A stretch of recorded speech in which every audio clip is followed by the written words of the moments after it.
Hello guys, welcome back to the channel. In this today's tutorial, I'm going to show you how you can customize your Google form to make it look amazing.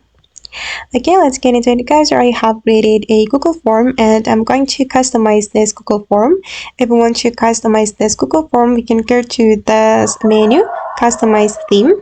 And here we'll be able to customize the text style, the header, and the color, then the background as well. And first thing first, I'm going to customize the text style of my header. I'm going to select this one, and for the question I'm going to select this one. All right, and for the text I'm going to choose Times New Roman. Okay, and we can also apply image to our header. We can click on choose image, and here we'll be able to get image from Google itself, or we can also upload our own image.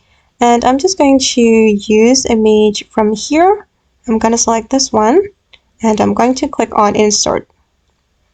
Okay, and after that we're going to customize our background. I'm going to select this one. Okay, and for the color I'm going to choose this one. Okay, now it's done guys, and if you want to take a look at the preview, we can select this preview menu, and then this is how your Google form will look like when they open your link. Alright guys, and that's all the way to customize our Google form to make it look amazing. I hope this tutorial will be useful for you. Thank you so much for watching and see you in the next video.